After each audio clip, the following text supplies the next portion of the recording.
Assalamualaikum warahmatullahi wabarakatuh. Alhamdulillah, alhamdulillah, wa bihi nasta'in ala umuri dunya wa din. Wassalatu wassalamu ala asyrafil anbiya'i wal mursalin wa ala alihi wa sahbihi ajma'in.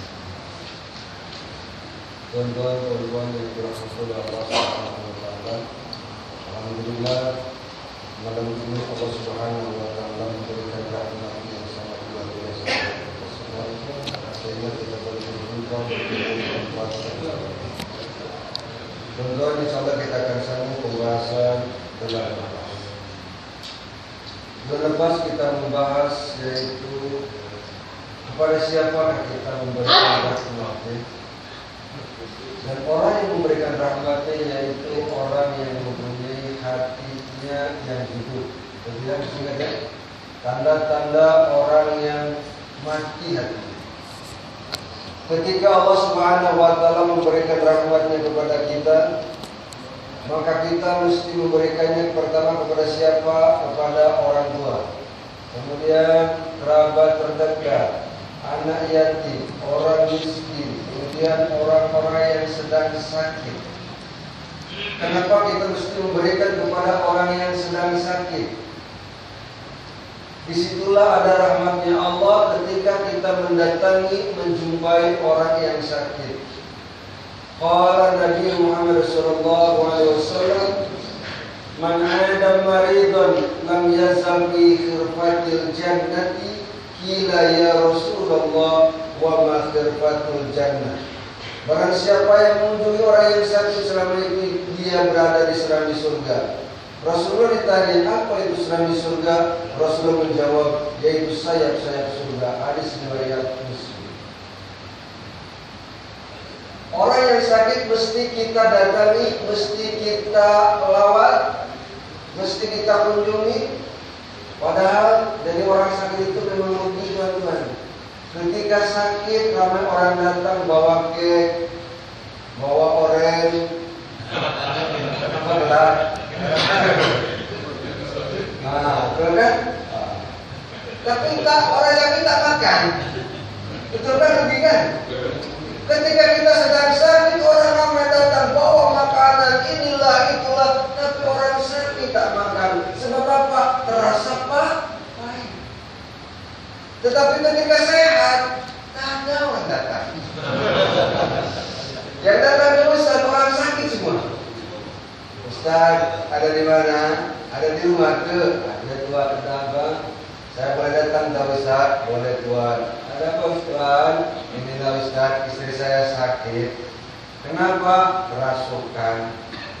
Kerasukan apa tuan? Tak tahulah Ustaz. Mungkin kerasukan jin atau mungkin kerasukan apa.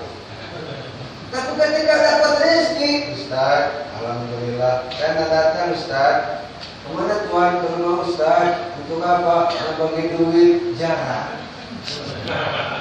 Mungkin datang orang sakit datang juga. Tuan-tuan, kenapa Allah memberitahu bahwa kita mesti mendatangi orang yang sakit? Disitulah akan mendapatkan rahmat Allah Subhanahu wa taala. Qala Nabi Muhammad sallallahu alaihi wasallam, hadisnya panjang itu. An Abi Hurairah qala Rasulullah sallallahu alaihi wasallam, "Inna Allah azza wa jalla yaqul yaumal qiyamah." Dari Abi Hurairah, Rasulullah sallallahu alaihi wasallam bersabda, sesungguhnya Allah azza wa jalla yaqul berkata, berfirman, yaumal qiyamah, di hari kiamat, yabna Adam maradtu falam ta'udni. Hei anak Adam, aku ini sedang sakit. Kenapa kamu tidak mengunjungi atau melawanku? Allah berkata ketika dia kiamat kepada seorang hamba, seorang anak Adam atau seorang manusia. Kata Allah, ya bena Adam maradtu. Hai anak Adam, aku ini sedang sakit. Kenapa kamu tidak melawanku? Manusia itu kemudian menjawab, qala ya Rabbi, kaifa a'udzuka wa anta rabbul alamin. Dia itu menjawab, ya Rabbi, ai Tuhanku, Kaifa a'udzuka wa anta rabbul alamin? Bagaimana aku mendatangimu, aku melawatmu, sedangkan kamu adalah Rabbul Alamin, Tuhan pencipta seluruh alam. Bagaimana aku akan melawatmu ya Allah, sedangkan Engkau kan pencipta, penguasa seluruh alam. Apa jawaban Allah? Kemudian Allah berkata lagi, qala amma alimta anna abdi fulanan marada walam taqulhu amma alimta annaka la uddahu lawajadtani. Kemudian Allah berkata, tatkala kamu mengetahui ada seorang hamba yang sedang sakit, sedangkan kamu tidak melawatnya, maka disitulah kamu telah mengunjungi aku dan aku ada dekat denganmu. Ketika tuan-tuan datang untuk melawat orang-orang yang sakit, disitulah kita sudah melawat Allah. Kemudian di dalam hadis ini terangkat, hai anak Adam, aku minta makanan. Anak Adam itu menjawab, ya Allah, takkan aku bagi makanan kepadamu, sedangkan Engkau yang memberikan makanan kepada seluruh alam. Maka Allah itu pun menjawab, hai anak Adam, ketika kamu memberikan makanan kepada seorang hamba, maka disitulah Engkau telah memberi makan kepadaku. Dan disitulah adanya rahmat dariku. Kemudian hadis yang ketiganya, hai anak Adam, aku minta minum, kata Allah. Anak Adam itu menjawab, ya Allah, bagaimana aku akan bagi minum kepadamu sedangkan Engkau Rabbul Alamin. Ketika engkau bagi minuman meskipun air kosong, tetap engkau mendapatkan rahmat dari Allah Subhanahu wa Ta'ala. Meskipun air kosong. Tuhan-tuhan yang dirahmati oleh Allah Subhanahu wa Ta'ala. Apalagi di bulan Ramadan, di bulan Muharram ini,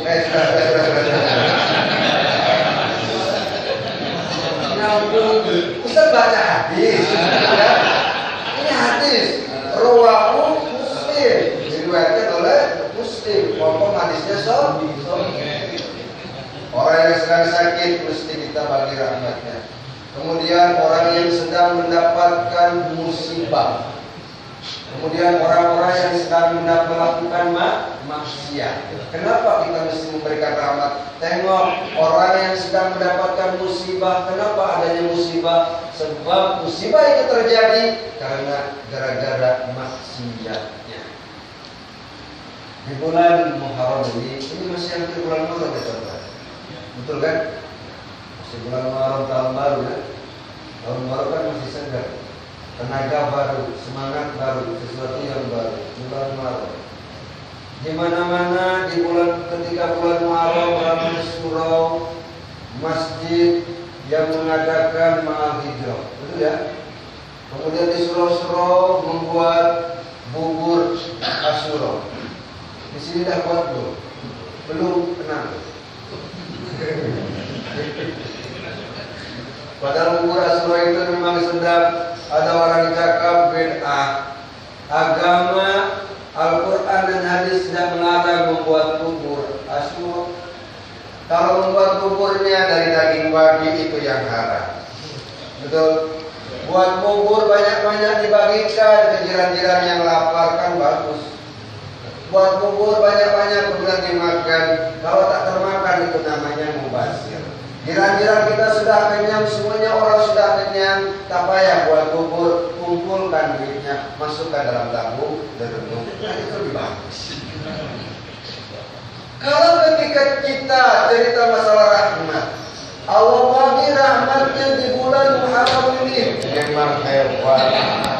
Kopi jantan, beli aku. Ini hari Sabtu malam Ahad. Nah hari Kamis malam Jumat, hari Jumat malam Sabtu pun tidak ada pengaruhnya meskipun kopi jantan. Sebab istri tak ada. Coba kalau di rumah wah memang orang istri cakap ngam-ngam. Ketika Allah bagi rahmatnya kita melepaskan tahun lepas. Sekarang masuk tahun baru. Ini rahmat Allah. Apa yang mesti kita lakukan? Refleksi daripada rahmat di bulan Muharram ini ada 4. Yang pertama tarbiyah, yang kedua tafakur, yang ketiga taubat, yang keempat tasyakur. Tajuknya 40, tapi bukan kereta 40 ya. T4 atau 4T. Tarbiyah, tafakur, taubat, tasyakur. Rahmat Allah akan didapatkan oleh kita ketika kita sudah melaksanakan yang 4T tersebut di bulan Muharram ini. Apa itu tarbiyah? Pendidikan.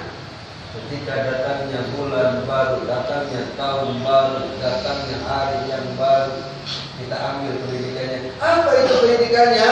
Tengok ketika Rasulullah SAW hijrah dari Mekah ke Madinah. Kenapa Rasulullah memilih Madinah, tuan-tuan? Atau yang dulu dinamakan Yasrib? Sebab ketika itu Madinah tempat berkumpulnya para peniaga-peniaga yang akan pergi ke Mekah. Sebelum mereka pergi ke Mekah, mereka berkumpul di Madinah. Rasulullah pandai. Ustaz tidak akan cerita masalah hijrah seperti yang Ustaz-Ustaz lain sudah beritahu. Ini dari sisi lain. Kita ambil tarbiyahnya. Rasulullah itu pandai meskipun tidak boleh menulis, tidak boleh membaca, tapi Rasulullah sangat cerdik dan pandai. Dia memilih yang namanya Yasrib Madinah sebagai pusat hijrahnya. Kenapa? Ketika orang-orang yang sedang ada berdiam diri atau berkumpul di Madinah, orang Yaman datang, orang Syria datang, orang mana-mana datang, Rasulullah berdakwah di situ. Kemudian mereka pulang ke negaranya masing-masing, maka Islam berkembang dengan cepatnya.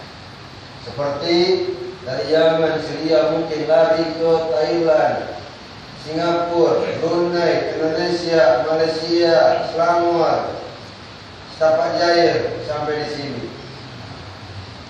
Makanya bisa bercerita di sini memakai metode yaitu ikan sepat, ikan bagus. Tahu kan ikan sepat, ikan bagus? Semakin cepat semakin bagus. Lihat supaya tidak lama-lama. Kadang-kadang kita ikan kakap, ikan gelis, banyak cakap pun tak ada yang nulis.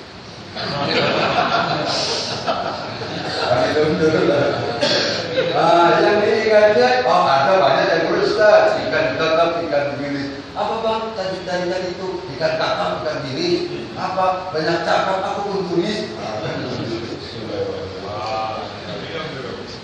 Memang mantap.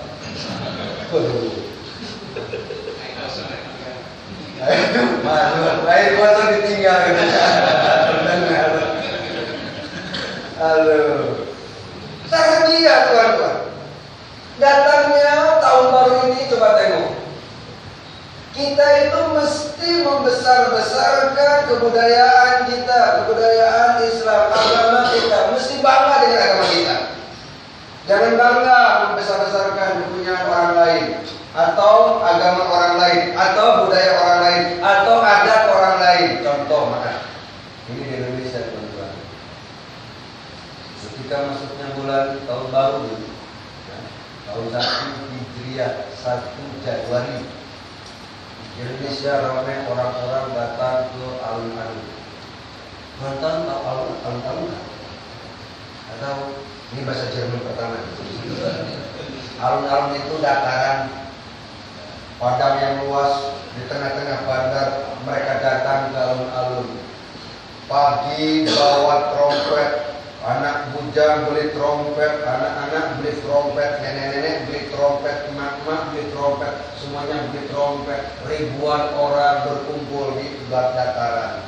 Untuk apa? Menyambut tahun baru Masehi. Di sana bukan di sini. Jangan cepat sama kemana. Ketika tank pukul 12, ditiuplah trompet. Nenek-nenek tiup trompet, emak-emak tiup trompet, pagi-paginya bongkar ke leher. Di sana tuan-tuan. Membesar-besarkan sesuatu yang bukan pada tempatnya. Ketika datang yang namanya bulan Muharram, tahun baru Islam, senyap saja.